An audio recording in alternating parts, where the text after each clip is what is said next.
Dans l'actualité ce soir, le Burkina Faso et Cuba signent des accords de coopération pour permettre à des médecins spécialistes cubains de venir soigner au Burkina. Leur contribution s'étendra sur 3 ans. Et puis blanchir la peau à tout prix, elles sont encore nombreuses. Femmes au Burkina Faso qui, pour rien au monde, veulent bouder ce sadique plaisir. Et ce n'est pas pour déplaire aux commerçants de produits éclaircissants. Mais pourquoi la dépigmentation a-t-elle la peau dure? La réponse à suivre dans ce journal. Du 20h, mesdames, messieurs, bonsoir et ravi de vous retrouver. Bientôt des médecins spécialistes cubains au Burkina Faso. Ils viendront apporter aux populations burkinabè pour un séjour de 3 ans et ce dans le cadre d'une convention de coopération technique. La convention vient d'être signée la fin du mois de décembre dernier entre le ministère en charge de la Santé et l'ambassade de Cuba au Burkina. Des détails avec Ibrahim Sombier, Pascal Kané et Mariam Daou. À travers cette signature des conventions, la République du Cuba renouvelle son engagement à soutenir le Burkina dans le domaine de la santé pendant 3 ans. Un soutien qui va se matérialiser par l'envoi de médecins spécialistes cubains dans les formations sanitaires du Burkina Faso. Cette convention est un renouvellement. Il ne s'agit pas dans cette convention de formation, il s'agit plutôt d'envoi de médecins spécialistes à Cuba pour appuyer ici à la fois la formation des étudiants, mais également la prestation, donc l'offre des soins donc spécialisés aux populations burkinabè. Ça sera fonction de au niveau du ministère de la Santé. Aujourd'hui, nous avons sur le sol burkinabè 5 Cubains qui sont répartis sur 5 des 13 régions de Burkina Faso et qui fuient le système de santé. Le Cuba est reconnu pour la qualité de son système sanitaire. Ces pays amis souhaitent donc aider le Burkina Faso dans ce domaine sensible. Ces signatures d'accords démontrent la volonté et la disposition de nos deux pays de renforcer les liens de coopération, d'amitié qui ne cessent de se développer. Et notre but, ce n'est pas un but politique, c'est de soigner la population burkinabé, de partager nos connaissances et nos expériences dans le domaine de la santé. La République du Cuba et le Burkina Faso ont une longue tradition de coopération depuis 1984. En plus de la santé, d'autres secteurs d'activité sont concernés par la coopération, notamment l'éducation, le sport et l'agriculture. En santé, toujours à Kaya dans le centre-nord, le projet prévention de la transmission de VIH-Sida mère-enfant déploie ses activités à l'intention des populations. Le 30 décembre dernier, il a organisé des séances de sensibilisation pour informer sur ses activités. Le projet vise la réduction de moins de 5% du taux de transmission du sida de la mère à l'enfant. Quelques activités avec Mounira Kéré et Yacouba Gamene. Sketch et prestations de troupes traditionnelles, le message est unique. Il faut fréquenter les centres de santé, il faut se faire dépister, surtout lorsqu'on est enceinte. Nous sommes à la foire santé à Kaya, une tribune de plaidoyer en vue d'impliquer les communautés dans la lutte contre le VIH-Sida. À ce jour, nous avons en tout cas enregistré plus de 700 personnes qui sont sous traitement. Comparativement aux années antérieures, nous pouvons dire en tout cas que la sensibilisation porte fruit. La foire santé est dotée de la phase 2 du projet Prévention de la transmission mère-enfant PTME, un projet de plan international burkinabé qui vise à réduire de 5% le taux de transmission du VIH-Sida de l'enfant. La foire de santé est une tribune de plaidoyer, surtout au niveau communautaire, pour faire les messages au sein de la communauté. Et pour ce qui nous réunit plus particulièrement, c'est le cadre de la prévention de la transmission du VIH. Et c'est vraiment une tribune pour faire passer le message, pour sensibiliser les populations, pour que les populations puissent fortement adhérer à ce programme-là qui permet à la longue de prévenir la transmission du VIH de la mère à l'enfant.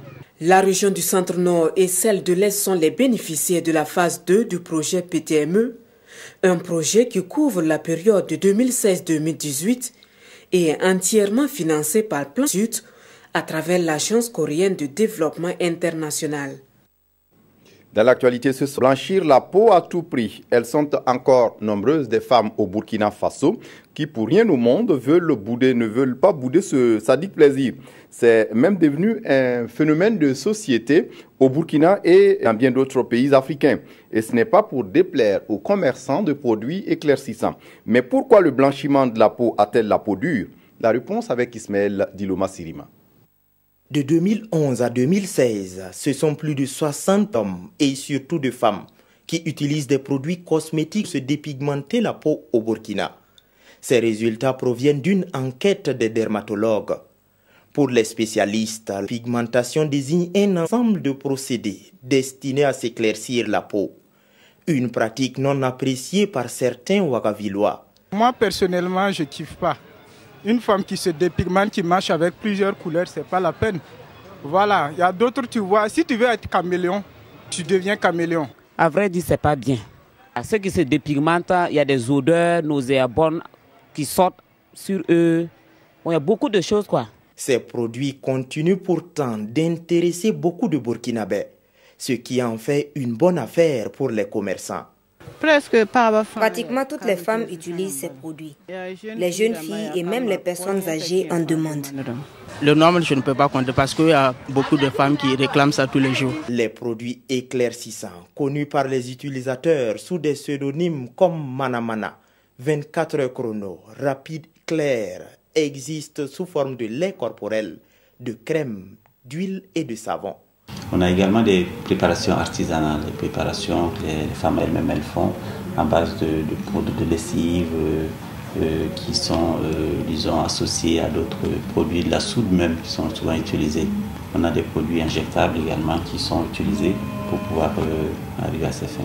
Au dire des scientifiques, ces produits sont dangereux pour la peau parce qu'ils contiennent du mercure, des corticoïdes et de l'hydroquinone. Et on peut avoir facilement des infections. On peut avoir également une difficulté à réguler la température, à transpirer, à ne pas transpirer. Il y a des zones qui ne sont pas bien éclaircies, donc qui sont beaucoup plus foncées, beaucoup plus noires, verdâtres. On a aussi des cancers, on a des vergetures, on a aussi souvent chez les femmes qui les utilisent et qui sont enceintes, le passage de ces produits-là peut amener des maladies ou en tout cas des malformations chez l'enfant. Selon le professeur Pascal Niamba, des études supplémentaires sur les impacts du phénomène de la dépigmentation, encore connu sous le nom de Tchacho, sont actuellement en cours au Burkina. Les résultats de ces études sont attendus pour l'année 2017. Autre actualité dans ce journal, les artisans du Burkina souhaitent aussi souscrire au marché public de la Lonabé.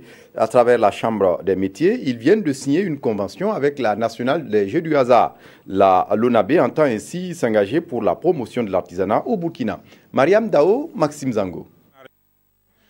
C'est un partenariat entre la Loterie nationale du Burkina, Lonabé, et des métiers qui se matérialise ainsi par cette signature de convention. Une convention qui a pour objectif de permettre aux artisans d'avoir accès à la commande publique de la Lonabé à chaque fois qu'ils voudraient faire des dons dans le cadre des œuvres socio-économiques. Le montant n'est pas prédéfini. Tout va dépendre. Vous voyez, très souvent, nous construisons des hôpitaux, des écoles. Nous nous adressons à des entreprises, de fois étrangères, pour les équiper. Faire des fuites de capitaux, de devises hors de notre pays, des devises qu'on pourrait injecter dans l'artisanat. C'est ce qu'on va faire à partir de cette convention. Selon le président de la Chambre des métiers du Burkina, ce partenariat vient à point nommé et va permettre de booster le secteur de l'artisanat au Faso. Un secteur qui occupe une part importante de la population active. Nous avons pour mission de travailler à développer le secteur de l'artisanat. Ceci passe par le renforcement de leurs capacités et de leur accès au marché. Donc à partir de cette convention, la Chambre de métiers devient un intermédiaire avec la Lonabé pour pouvoir permettre aux artisans de tout le Burkina d'avoir accès à la commande publique. Cet engagement de l'ONABé entre dans le cadre de son accompagnement aux petites et moyennes entreprises, conformément à son plan stratégique 2016-2025. Et la Lonaber des millionnaires, 5 heureux gagnants, sont repartis avec un montant total de plus de 110 millions de francs CFA. Ils ont reçu leur cagnotte au cours d'une cérémonie de remise de lot qui s'est déroulée le 30 décembre dernier au siège de la Lonaber à Ouagadougou. Reportage Adama Guiti, Mariam Dao et Bouma Ernest Débié. Ces heureux gagnants sont les derniers millionnaires de l'année 2016 de la Loterie nationale burkinabé Lonabé. Au nombre de 5, ils vont se partager plus de 110 millions de francs CFA. Et c'est Mouad Kwanda, commerçant de profession ici représenté, qui remporte le plus gros lot, plus de 40 millions de francs CFA. Merci à Dieu d'avoir permis à mon représentant de décrocher ce lot. Et bon vent à l'entreprise Lonabé. Je compte utiliser rationnellement, comme le DG l'a dit, et à bon escient. Quand on gagne quelque chose, on doit remercier Dieu. Ah, vraiment, nous sommes contents. Quant à Mahamoudou Sow et Mahamadi Ouga, ils gagnent respectivement plus de 39 millions et 10 millions de francs CFA. Aux parieurs de la Lonabé, je les invite en 2017 à redoubler d'efforts. Ils sont les meilleurs de la sous-région, mais à redoubler d'efforts. En 2016, nous avons fait 3 600 000 millionnaires environ. Je souhaite qu'en 2017, nous atteignions le stade de 5 millions de millionnaires, c'est-à-dire de 1 au record 155 millions. Bonne heureuse année 2017. Tout en invitant ces heureux gagnants à gérer à bon escient ces sommes d'argent, la Loterie nationale burkinabé les a rassurés de son appui conseil dans la mise en œuvre de leurs projets.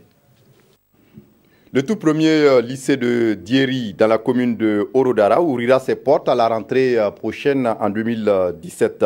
La pose de la première pierre de l'établissement est intervenue en fin décembre 2016. L'infrastructure va coûter environ 130 millions de francs CFA et financée par Fondation BOA. Karim Sissé sur place à Bobo Dioulasso. Ces tout petits de Dieri n'auront plus besoin de se rendre à Orodara ou à Bobo Dioulasso pour poursuivre leurs études secondaires comme l'ont fait leurs aînés. Ils pourront le faire sur place et ce à partir de la rentrée scolaire 2017-2018. Un acte rendu possible grâce à la fondation BOA. Nous avons pensé que la BOA ne peut pas, en tant qu'entreprise privée, ne peut pas rester en marge des efforts fournis. Et nous avons été sollicités depuis un moment par les populations de Dieri qui elles-mêmes ont pris l'initiative d'avoir un terrain et encore mieux de contribuer au début des travaux de ce lycée. Nous avons pensé que c'était bon qu'on puisse intervenir assez rapidement. À terme, la fondation comprendra 3 blocs pédagogiques plus équipements, un bloc administratif, un laboratoire, une cantine, un forage et un terrain de sport. L'ensemble sera alimenté avec de l'énergie solaire. Le coût de réalisation de cette infrastructure est estimé à 103 millions de francs CFA. L'apport de la Fondation B, 110 millions de francs CFA et les 23 millions seront assurés par les ressortissants de Dieri. C'est un grand job pour nous. Ce qu'on a fait pour les enfants, on a fait aussi pour le pays. Parce que l'ère actuelle, là, on sait que le gouvernement en a besoin pour indiquer les hommes. L'éducation, c'est le fondement de tout développement. Si vous n'avez pas des jeunes instruits, si vous n'avez pas des compétents formés pour animer votre économie, il n'y a pas de développement possible. La Fondation BOA n'intervient pas uniquement dans le secteur de l'éducation. Elle agit aussi dans la... Les conseillers municipaux, les maires et leurs collaborateurs viennent de recevoir une formation en fin décembre sur les techniques d'élaboration de budget, mais aussi son contrôle. C'est une formation qui va les aider dans le suivi et l'exécution des budgets communaux. À signaler que la session de Ouagadougou ouvre la voie à d'autres sessions dans les régions du Burkina. Mariam Dao, Oumar Zombri. L'association des municipalités du Burkina Faso forme les élus locaux sur le budget. Durant 48 heures, ces maires et conseillers municipaux vont renforcer leur capacité sur le processus d'élaboration du budget, la mobilisation des ressources au niveau communal et également soutenir la recherche des fonds par le biais du jumelage. Et c'est là pour le développement de leur commune. Nous sommes une génération de maires et beaucoup n'ont pas encore exercé la fonction. Et donc la question de la maîtrise et du contrôle du budget des collectivités est une question très importante pour nos maires. Également la question donc, de la levée des fonds, donc de la coopération décentralisée. Cette formation vise à terme 1110 agents municipaux de toutes les communes du Burkina Faso et est prévue se tenir dans les 13 régions. Elle est financée par le FAFPA, le Fonds d'appui à la formation professionnelle et à l'apprentissage, à hauteur de 166 millions de francs CFA. Le projet existe et nous devons travailler avec les mairies pour que les formations puissent émerger de la base de leur communauté pour les mettre en phase avec les besoins du terrain concret pour pouvoir faire des plans de formation et appuyer les mairies pour les jeunes, les femmes et les hommes qui sont leurs communes respectives. Ces maires et conseillers municipaux ont été installés à la faveur des élections municipales du 22 mai 2016. Et selon le secrétaire général de l'AMBF, l'Association des municipalités du Burkina Faso, l'obligation de réussir les mandats passe forcément par la gestion efficace des budgets. À l'Agence pour la sécurité de la navigation aérienne en Afrique et à Madagascar, ASECNA, un nouveau représentant vient de prendre les rênes de ASECNA Burkina. L'ancien responsable aura passé 5 ans à son poste. Le film de la cérémonie de passation de charge avec Ismaël Siloma Diruma. Ernest Mabiala, représentant de ça pour la navigation aérienne en Afrique et à Madagascar, ASECNA, est en fin de mission au Burkina après 5 années de service. Selon Ernest Mabiala, son passage à la tête de l'ASECNA lui a permis d'engranger des acquis.